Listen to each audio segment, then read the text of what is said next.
I think it's about time I talk about awards because all of the awards already came out. And last year I made an award show doing all the things in my suit and everything. And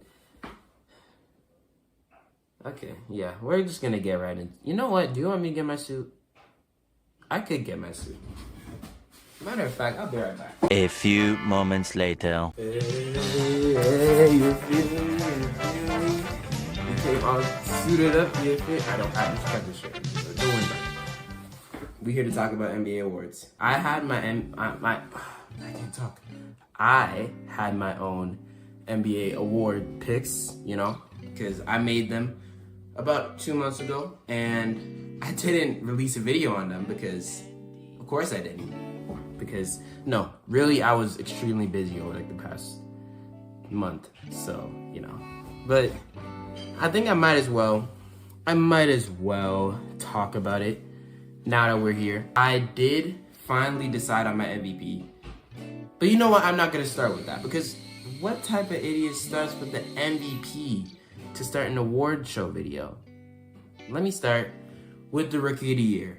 My Rookie of the Year for the 2024 NBA season was, drumroll please, Victor Wembanyama. I mean, this was the obvious pick. Who else did you expect? Victor Wembanyama had an amazing year. I did not write down his stats, but he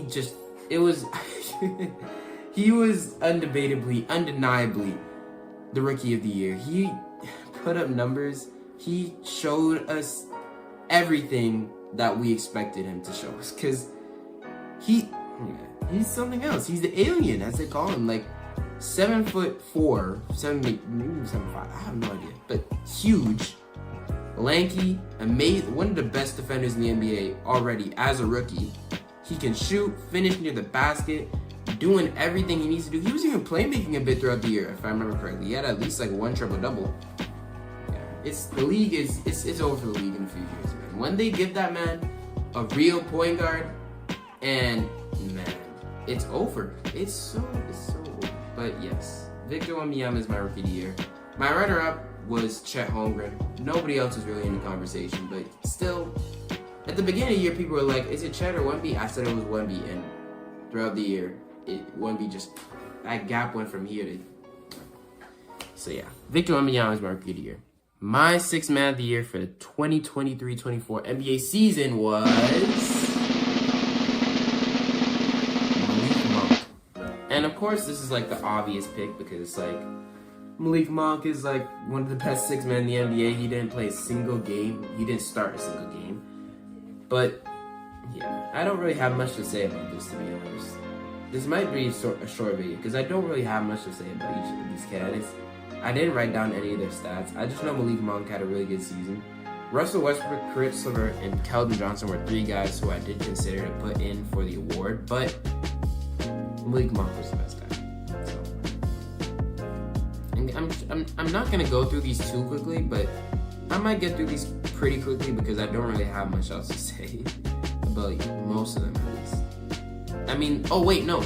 I should talk about the real winner, because this one was a different winner from, you know, Naz Reid won this award, and I mean, I didn't have him in my runner-ups. I didn't really expect him to win. I mean, I guess it's cool for him, but yeah, I guess I could see it. He had a good season, so I just thought that Malik Monk would be the obvious pick, and then he didn't win it, and he was a little salty about it. I think he went on Twitter and talked about it, but yeah, it's okay. Malik Monk got his award last year, if I remember correctly. So Naz Reid to get one, you know, get Naz Reid's legacy, you know, if he doesn't make the finals this year and wins a ring, you know, that's a bit of. It's crazy to think that Naz Reid has made it to the conference finals more than Joel Embiid. Something else. But moving on, that's about all I have to talk about for the Sixth Man of the Year award. My Defensive Player of the Year for the 2023-24 NBA season was Victor Wembanyama. It might not be who you guys were expecting. Well, actually a lot of people expected this, because a lot of people actually did pick Vic for the DPOY over Rudy. And I hate the fact that people will watch the playoffs and look at the awards and be like, oh no, he deserved this because what he did in the... All of these are regular season awards. So whatever they do in the playoffs, and of course this is even worse because Gobert just had a game winner hit on him like 2 days ago, or 3 days ago by the time this releases. I don't know when this is coming out. But Rudy did deserve it. I will say Rudy had an amazing year. He was my runner-up. It was really between those two, but I just saw the numbers from Vic, and every time like anybody came near the rim, the impact that Vic had, like turning them away, like they see him and run away. I mean, Rudy does have that effect as well, but I think, at least from my perspective, Vic had it to a higher extent because of just the size and the blocks and the steals, and the fact that he's doing it as a rookie is so much more impressive. So I just gave it to Vic.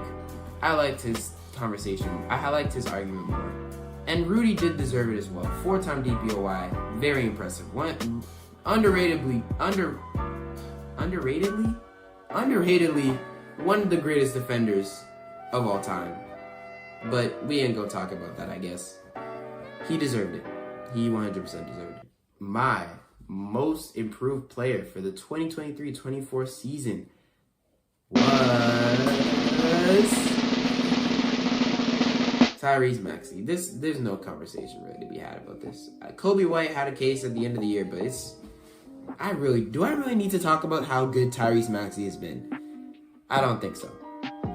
T.Maxey. My coach of the year for the 2023-24 NBA season was, or is, I don't know, M.Daignault. I gave him, I think he won it in real life too. Or in real life. And I think the NBA gave it to him as well. So, yeah. M.Daignault. Is there really a conversation to be had here either? I mean, what's his name? Chris Finch? Is that his name? The Timberwolves head coach had a great year as well. But M.Daignault, the fact that the Thunder team was not that, like they were a playing team last year, and then this year they were the 1 seed, was just so impressive to me. And he deserves it. He 100% deserves it. I thought about Jason Kidd and J.Mazzulla, but it's M.Daignault. It's M.Daignault. He deserves it. My Clutch Player of the Year award for the 2023-24 season goes to Steph. And if I remember correctly, who won it in real life? I say in real life like this isn't real life, but you get what I mean. I don't know. I genuinely... Wait, did they give this out? No, I'm actually... Because... Wait. It was Steph Curry. So yeah, he deserved it. There's nothing else to say. Half of my awards are like the same as the NBA decided it. But yes, Steph Curry deserved to win Clutch Player of the Year. He's clutch. Is there anything else I really need to say? I mean... There were conversations for D.Derozan. Moving on. Now we have what you all have been waiting for. My 2023-24 MVP for this NBA season is, drumroll please,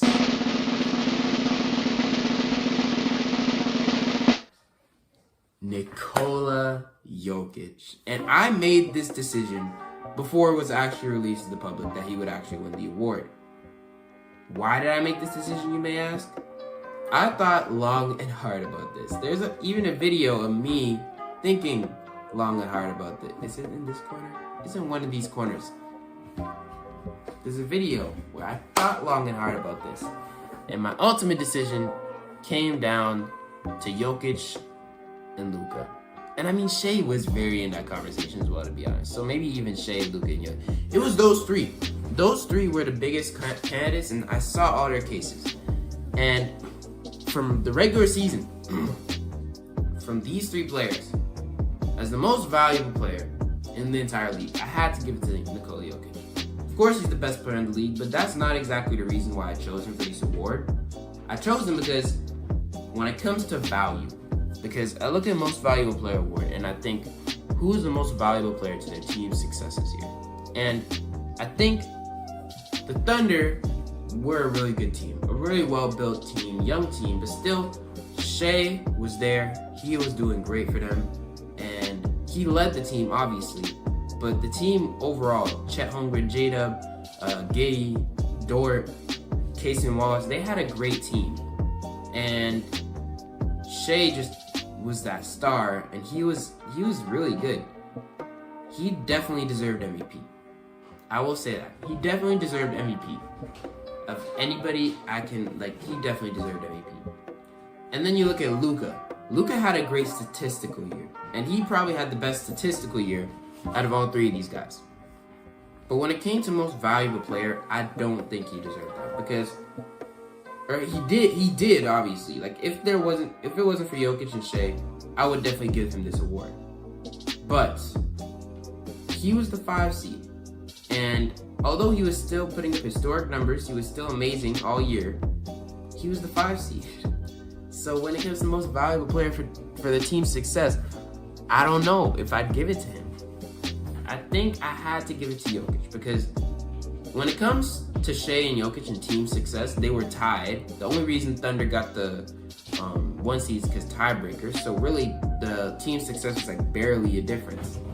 And when it comes to Jokic's value to that team's success, I think about that Nuggets offense. I think about how Jokic is the system, how it's so reliant on Jokic to create. And of course, the Nuggets team is good without Jokic as well.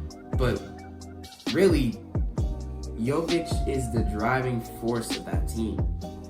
He is the offense. He's that good of an offensive player. He's one of the greatest offensive players we've ever seen.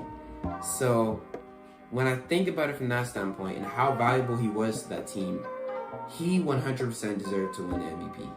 3-time MVP, Nikola Jokic, locked it in from months ago, and he won the award as deserved. He deserved it, 100%. And there was a conversation for Shea. I could see it, but if you want to hear more about me talking about the MVP, there's 2 videos on it. Go ahead and watch them. Go ahead and watch them, please, because yeah, it was a lot of fun to talk about, and it got me a little irritated at some points because of NBA fandom. But NBA fandom gets me irritated like once every 2 months, so it's a normal thing at this point. But yeah, that's all I have to talk about for the awards. When it comes to all blank teams, I'll go through them pretty quickly because I don't want to make this video too long. The real ones got released, but I'm gonna talk about mine. NBA first team, obviously, Luka, Jokic, Shea, Giannis, Tatum. Second team, Anthony Edwards, Devin Booker, LeBron, Jalen Brunson, and Steph. NBA third team, Sabonis, KD, Kawhi, AD, and Zion.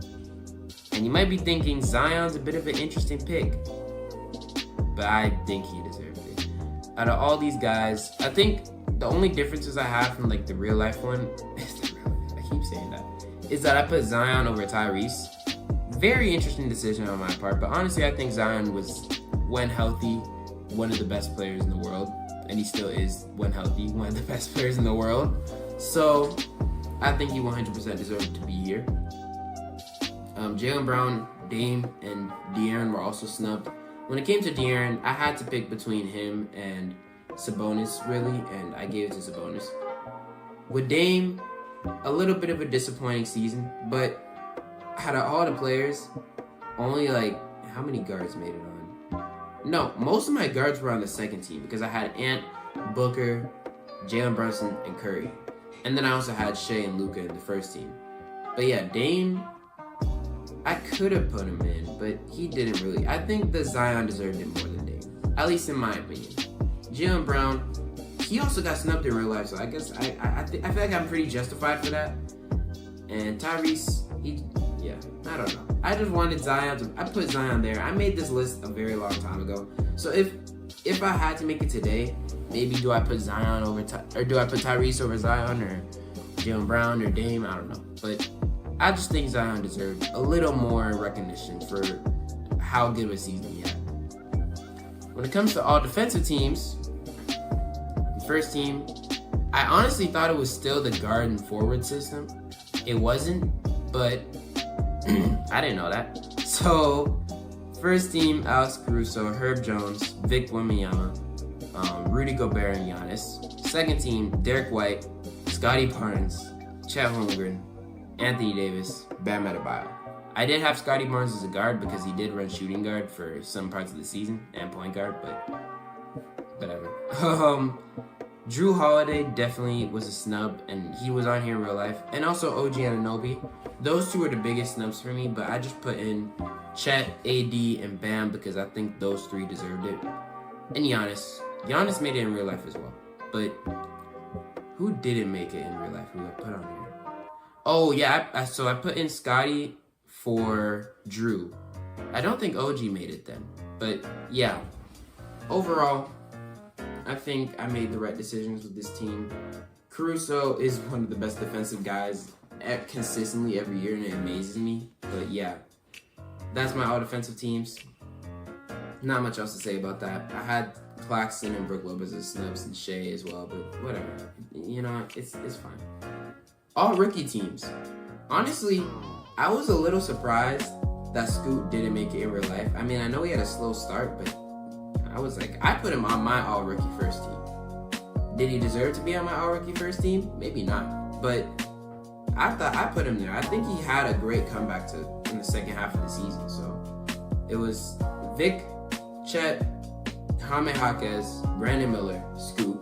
And then my second team was K.Johnson, George, Sarah Thompson, Derek Lively, Gigi Jackson, and Brandon Podziemski. And the guys who didn't make it, who might be notable, Casey Wallace, Amen Thompson, Cam Whitmore, Trace Jackson Davis. I mean, I guess the only real difference I had, I put on Scoot instead of Amen, and I put Ashar instead of somebody else. But I'm forgetting about it. But yeah, it was interesting to see, because it's crazy that Scoot at the beginning of the year, I remember he said, I'm going to be the rookie of the year. And then he had an interesting season. But I believe in him. I think he's going to have a great comeback, at least in his third year. I think third year is when he's gonna come through, if he does, because next year players always have that sophomore year where it's kind of tough, but in the third year I think he's gonna be really good, or at least if he's gonna be good, that's the chance for him to be good. But we'll see. For now, that's about all I have to say. Those are all my awards.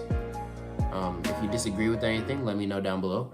I'm down to talk about it, you know what I'm saying? And I appreciate y'all. Thanks for watching. I'll see you next time. Peace. I'll try to make an award show next year. And I will definitely make a mock draft this year because I have been working hard on that for the past few months. So, have a nice day.